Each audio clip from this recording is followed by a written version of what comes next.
Yo, so I'm on my way into the store, and she over here messing with stuff, being bad as usual. But anyway, there's some things that I want to go in there and get, but now I gotta get this thing that she just dropped. But anyway, today's gonna be a slow day. It's Sunday, and I just want to say, please do subscribe, man, and be looking forward to the future. You know, I've decided that I'm going to speak on some really wonderful and exclusive things over here on this platform, man. And at the end of the day, man, it's like this video that I just saw, this anime, and it said on the anime across it, it says, "Here to heal the collective souls." I found that interesting because it seems like first and foremost, I don't know what it necessarily means to be a collective soul, for one, but I think they mean more than one thing, meaning individuals that really can't heal themselves because of what's going on with them. But let's talk about those souls that are the healers, man. They call them empaths, whatever they call them, I don't know.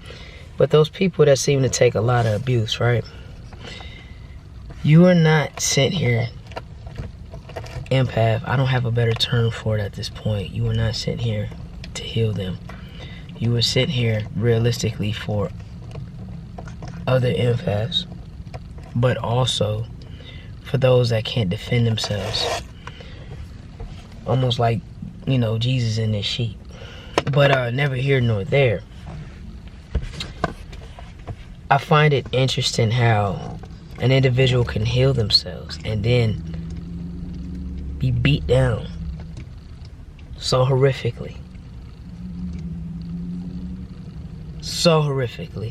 and learn how to cope because they can't necessarily heal because of what's been wrapped around them, for it to happen all over again.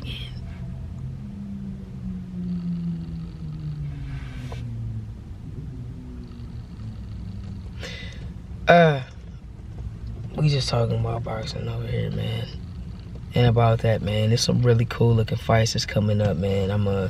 Y'all can definitely go catch me in the shorts, and I'm talking about it, exclusive boxing information, man. You're gonna see Lilu over there also. But yeah, boxing, I think this is gonna be a good year for boxing, but then again, it might get quite interesting because last year it sure did. A lot of fights was canceled and a lot of crazy stuff was going on in boxing, but never here nor there. That's what this is. Everything is a fight, man. And man, I want to say first, you know, if you're not into boxing, you might get into it being over here. So, but I feel like I got a lot to offer, man. I might even do a mukbang or two, or who knows. But yeah, be sure to subscribe, like, comment, and yeah, we're gonna be going to different places, man, and we're gonna have fun. We're gonna have fun as much fun we can have in this. This little girl she is chewing my breath, the end of my brush. Look at this. Can y'all see them teeth marks? Have at it, sister girl. But anyway, I'm gonna get up with y'all later.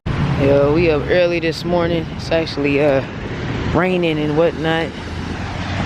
Gonna take her out to use the restroom, but yeah, went to Walmart this morning to get a couple of things, man. I gotta get her some sweatshirts her size, but I'm at Starbucks again this morning, and just, you know, get some beer and stuff in, and upload for y'all, man. Hey, put your notifications on for me also if y'all don't mind, man, and subscribe if you haven't already, like all that good stuff, man. And I'm gonna just let her relieve herself real quick, man. It's cold as I don't know what, man. This cold weather, I'm not feeling it. I hate the winter. I don't see how people live in the snow, man, but to each his own, man. I ain't gonna knock your hustle. But yeah, I'm gonna see y'all in a little bit. Yo, what's up with y'all, man? You know, I was watching a couple videos in Starbucks, man. One about this guy who turned professional as a boxer at 34 years old.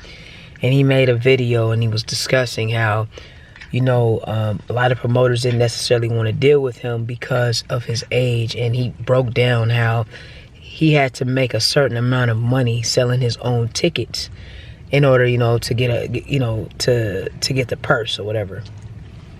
So meaning he would have to sell what his purse was, which was like $800, plus his opponent's, which was like $1,200 in tickets, and then he would be able to collect that as well. But anyway, what's so interesting about that is I never wanted to be that fighter that had to sell tickets, like sell my own tickets, like hey, you want to buy some tickets? Because a lot of fighters have to go through that. And I felt like at one point in time I was good enough to where I wouldn't have to do that. Prior to me having issues in life and health complications, I was gearing up and preparing to try to get onto the Olympic team to go to the Olympics in 2012. But there was a lot that was going on with that. And a quick rundown on my story is when I first started boxing, I started in Sacramento, California, and then I ended up in Louisiana. I was in Louisiana out of Slidell, and I only had one amateur fight. And I know some people that might be like that, but you only had one amateur fight. Let me tell you why. At the time, there were really no opponents for me. So if we didn't travel, there was really no getting no opponents, and the funds weren't always there. Not to mention, you don't want to go travel and go somewhere and then your opponent not be there. Nowadays, it's not as bad, and this is for women's boxing. Nowadays, it's not as bad because women boxing is becoming such a big thing, and there's so many young girls that are involved in it. I mean, they're still traveling, but not as much as like we had to do. But the reason why I became so damn good is the type of sparring and the opponents that I was sparring. I was sparring with professionals. I was sparring with male professionals. I sparred with female professionals. I was traveling to do sparring locally. I've done sparring all throughout California since, you know, that time when I was fighting amateur. I was in Louisiana, but you know, I had moved to Houston for some time, and I was all over the place. I ended up at Savannah's for a long time and got some really good sparring at Savannah's. And for those of y'all that, you know, professionals, or if you live in Houston, y'all know about Savannah's boxing gym. And I was over there at one point in time, and just had really good sparring, but couldn't necessarily always get the fights that I needed. By the time I had moved to Houston, I was well in my adults. I actually started boxing when I was 19. But by the time I got to Houston, I was well into my adulthood, and I was working, trying to go to school and fight. So it became really difficult at the time. But I got to the point to where I was getting really focused, and started having trainer issues. Which is a whole nother story in itself. I'm not gonna put too much detail into this video because I am writing a book, and I would like for y'all to buy it and read it.